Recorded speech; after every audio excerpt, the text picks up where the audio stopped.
Hey guys, I'm live. How you guys doing? Um, I'm on a walk. I'm on a walk today. We'll do some walk rant. But interestingly enough, I want to make it about music theory. I've just had a total breakthrough on this, on my own music theory. I'm not going to tell you everything I know, but I'm going to give you some little tidbits. But the break, basically, not to change the subject, but I basically had three major. Hey, love you, baby. Want to pick with? Love you. Want to pick with me? Vibing. Want to pick with vitamins? I take 5 every day. No, you are vibing. Oh, thank you. I appreciate that. Love you. Want to pick with me? Yeah, sure. Yeah, why do pick with me. Why not, huh? Good to see you.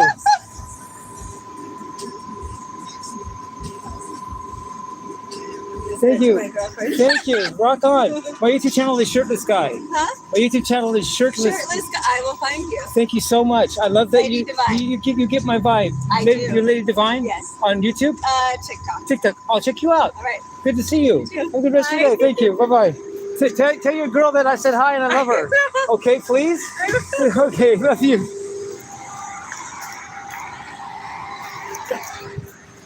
So, yes. I've had 3 major breakthroughs. Things come in threes, and I think 3's enough. I think 3's all I'm going to probably get, in my life, on guitar that defined me. First was tapping when I was 16. Second was alternate picking when I was 28. And now this revolutionary approach to theory and all that is now letting me. I'm gonna do the Holdworthian thing. I'm not gonna sound just like him. I'm not gonna try to be him, but kind of his vibe. I'm gonna try to do that, and I think I know how to do it, and I got a way to do it. But I'm gonna throw some crumbs at you guys because as I go, I'm gonna see things that I think I should say, and a couple of them today are there, so I want to talk about them. So how you guys doing? Okay, so theory. Okay, first of all, consider the pitch axis. No, consider the pitch class clock. It's like a clock. Just put a clock on your wall, and 12 o'clock is top. You can make it 0 or 12. Doesn't matter which. It's easier to make it 0, but whatever. And that's whatever note you want to be there, and the rest of the notes go around the circle, chromatically around the chromatic scale. And so if 0 is C, then 1 is C sharp, 2 is D, 3 is E flat, 4 is E, 5 is F, 6 is F sharp or G flat, 8 is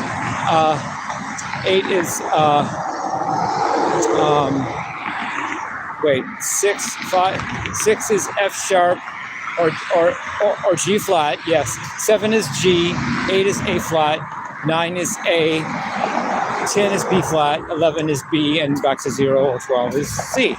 But you can make 0 whatever note you want. It doesn't have to be C. And that's a good way to start your analysis, but that doesn't tell you very much, but it's a good way to think of it sometimes. Think of the clock as a chromatic scale, not as a line, but it is a line, but also as a circle. And start at the top and number the 12 notes as numbers, like the clock numbers. And the next suggestion I have is don't use key signatures. Don't worry about key. There's no key. I mean, we're playing Holdworthian here, and Frank Zappa got me to that. So thank you, Frank, and thank you for Alan for being yourself in the first place. Don't think of being B flat or the key of C. That just limits you. You have all the notes available to you. Why not play them all? It's a matter of when and how, and which ones to play when, and all that. That's the trick to it. You can't just play random notes, so it sounds stupid. I've done this, and I sounded stupid. But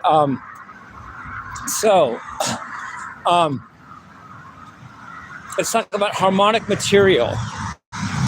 All right, we don't have unusual harmonic materials. We have harmonic materials that are normal.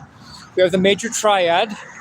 That's a 0, 4, 7 on the circle, on the pitch class's clock. It's also 1, 5, 8. Let's see, 1, 5, 8. It's also 2, 2, 6, 9, etc. Those are the major triads in number fashion around the clock, starting on numbers 0, 1, and 2. You can do the rest. And then you have the minor triad. Minor triad would be 0, 3, 7, or 1, 4, 1, 4, 8, or 2, 2, 5, 9, etc. So there's a minor triad. All right, you have 12 major triads, use them all. You have 12 minor triads, use them all. But you don't get off that easy. You also have a couple other chords you should have under your belt, and that's the major 7th chord. First of all, the major 7th chord is just a major triad with an added major 7th. Very good chord to use. On the wheel, it would be 0, 4, 7, 11. Or 1, 5, 8, 0, etc. There's also the minor 7th chord, and that's a minor triad with a minor 7th.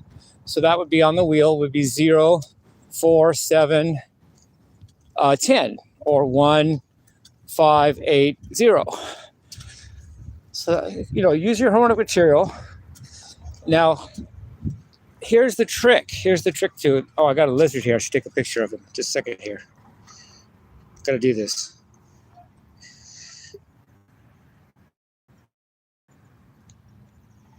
So, I almost got a picture of a lizard, but he ran away first. So, well, okay. So you have all 12 major 7th chords, all 12 minor 7th chords, all 12 major chords, and all 12 major triads, and all 12 minor triads. So, think of them.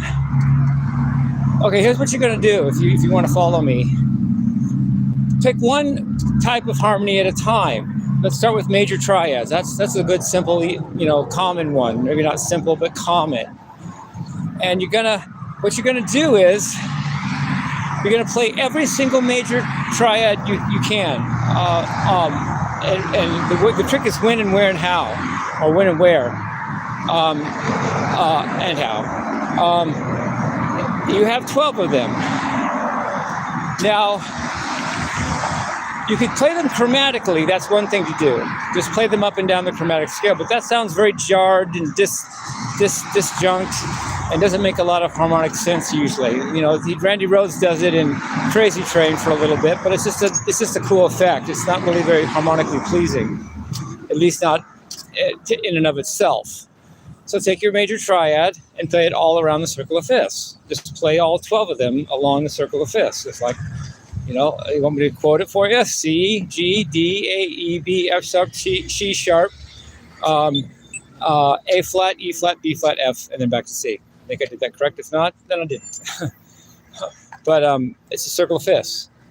And what you do is you play them in blocks. You play them in groups, So let's say pick a number you want to play at a time.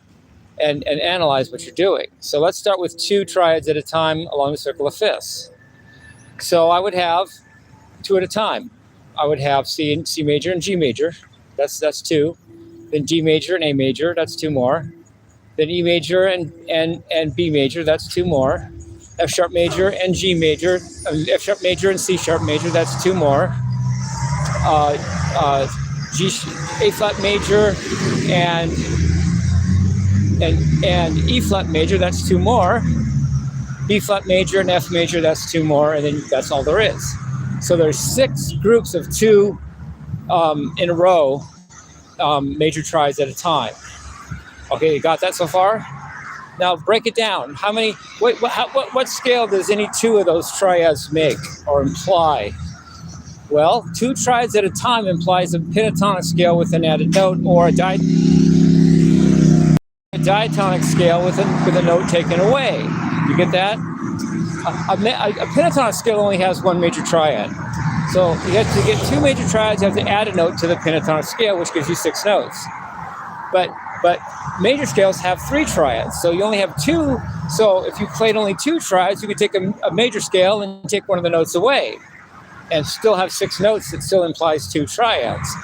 So it's 6 notes, either a pentatonic scale with an added note or a diatonic scale with 1 note taken away. So 6 diatonic notes for each group of 2 triads. How often do you play the triads to go around the circle of fifths? You play them every major second, don't you? Because when you play C and G, then you play D and A. Well, that's C and G and D and A are a whole step apart. You played that whole steps apart. So what you do, so if you played it all the way around, you play it in whole tone scale. You play C and G, then D and A, and then E and B, and then F sharp and C sharp, and A flat and E flat and B flat and F, and then back to C and G. You played in whole tones, but you played 2 triads at a time, but your 2 triads actually implied a 6-note scale each time you did 2 major triads. So another way of playing that when you go to solo is play a 6-note scale, diatonic notes. Just take one note away from the diatonic scale, or add 1 note to the pentatonic scale. You can do that. You make 6 notes that are diatonic and play them in major seconds, or in other words, play that 6-note pattern in C, then play it in D, then play it in E, then play it in F sharp, then play it in A flat, then B flat, and then back to C. So you're just taking 6 notes and playing it in whole steps. Just take the same pattern and go up and down. Why not? It sounds bitchin', actually, but that's just 2 major triads. All right. What if I do 3 major triads and I have all 12 major triads at my disposal? Aren't I lucky? If I take 3 triads at once, I get a major scale. This time it's 7 notes. So if I start at the top, if C is at the top, and I start with the triads F, C, and G, those 3 triads make a C major scale. Got that? But then play the next 3 triads along the circle of fifths would give you D, A, and E. Well, that would be E major. I mean, that would be A major scale, A major. So that's the C major scale down a minor third. So now play a C major scale, then play an A major scale, and you played 7 diatonic notes, and then played that down a minor third. The next 3 triads in a row that would make a key would be B major, F sharp major, and C sharp major. That would be the 3 chords of F sharp major. So now you play F sharp major. That's a minor third below A. So you played C major, then A major, then F sharp major. So far you're just taking a major scale and playing it in minor third intervals. And you're implying with those harmonies every note you're implying every triad in the circle of fifths very easily, actually. And then next you do A flat. No, you do E. You do A flat, E flat, and B flat, and that gives you E flat. Yeah, E flat major scale. So you play a C major scale, play an A major scale, then play an F sharp major scale, then an E flat major scale. That each of those major scales, a minor third apart, implies 3 major triads that each define a key, the major key you're in. But when combined together, give you all 12 major triads that exist in music. And all you did was play a major scale in minor thirds. But you know the harmony behind it, so you know what the fuck you're doing. You're not just playing a bunch of notes. The last one I'm going to do is, what about if you have 4 major triads together on the circle of fifths? What would that look like? This is a hard one, but it's, hey, why not do it anyway? Why? So what if it's hard? What if I have B flat major, F major, C major, and G major? That's a C major mixolydian scale. In other words, a C major with an added flat 7. It's an 8-note scale. It has all the notes of a major scale with the flat 7, which is the mixolydian note as well. So it's got the pattern would be 1, 2, 3, 4, 5, 6, flat 7, 7, 8, or 7, 1. however you look at the octave. So it's an 8-note scale, because 4 triads in a row make 8 notes. So first thing I'm going to do is I'm going to have the triads B flat major, F major, C major, and G major. That's going to imply, I'm going to call that the C jazz scale. It's called that anyway. It's called the jazz scale. It's a major scale with an added flat 7. So it's B flat major, F major, G major, and B flat major, F major, C major, and G major is a C jazz scale. Okay, that's 4. Then what would the next 4 be? It would be D major, A major, E major, and B major. That would be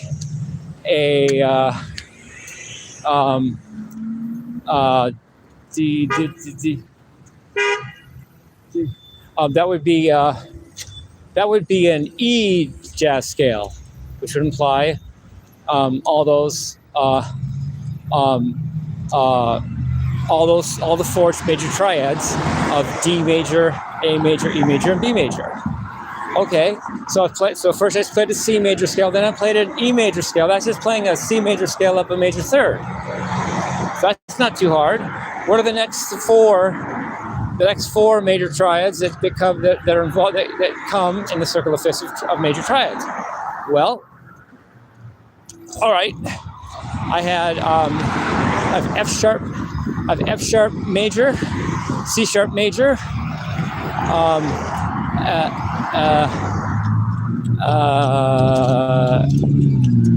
A flat major, and E flat major. All right. What do those all imply? Well, F sharp major, C sharp major, A flat major, E. Those all imply an A flat jazz scale. All right, fair enough. So I play a C jazz scale to get the B flat major triad, the F major triad, C major triad, and G major triad covered. And then I play an E jazz scale to cover D major, A major, E major, and B major triads. And then I play an A flat jazz scale to cover 1, 2, 3, 4, 1, 2, to cover C, D, A, E, F sharp major, C sharp major, A flat major, and E flat major. And that's covered by the A flat jazz scale. So there you have it. If I think of a jazz scale as covering 4 triads, and if there's 12 triads in music, and you can cover those 12 triads in 3 4-triad groups, and each of those 4 triad groups is a jazz scale, then you just play a jazz scale in major thirds. So play a C jazz scale, then an E jazz scale, then an A flat jazz scale, and then back to a C jazz scale. And you just played every note in the triad scale and implied every major triad in the whole 12-tone system of music. And you didn't even need to write down any music. You didn't need to memorize anything that hard. You didn't need to learn how to read music, and you didn't need to learn to be musically literate any other way. You just knew what the fuck you were doing with your notes and your harmonies. And that's a large part of my theory, what Holdworth's saying. When I do chords, I do the chords. When I do lead, I do stuff like what I'm saying. I cover all 12 major triads, and then there's minors you can do. Then there's major sevenths that are involved and minor sevenths that are involved. I just pick the major triad for ease and for start. You can do the whole thing and analyze with major sevenths, whole thing analyze with minor sevenths, whole thing analyze with minor triads. But major triads are a good place to start. And what happened with the Frank Zappa tune, Easy Meat, was that he was playing a progression that was classical in major keys going down in minor thirds. He was playing major keys that he played C sharp major key, then he played B flat major key, then he played G major key, then E major key, and then C sharp major key. So he played 4 major keys, a minor third apart. And each of those major keys implied 3 major triads. And since there's 4 keys and 3 triads, applies all 12 major triads in 12-tone music. And therefore he played everything you can do just by playing major scales down in minor thirds till he got back where he started. And that's the whole gist of his whole classical thing that he does in Easy Meat. You know, that whole thing that's so beautiful is all him just sliding around the circle of fifths with major triads. and making different chords different keys stand out to represent them as he goes. So I suggest no key signatures. Don't worry about what key you're in. I suggest using the pitch class clock with the numbers, and 0 is the top note. All the others go around the chromatic scale according to, numbers around the clock. It's just like frets and up and down the fretboard, numbers up and down the clock, or chromatic notes up and down the keyboard or whatever. And just rocking out, playing all 12 notes, playing all 12 major triads or whatever harmony you're going to use, and just rock out. And peace, love, and rock and roll. Love you guys.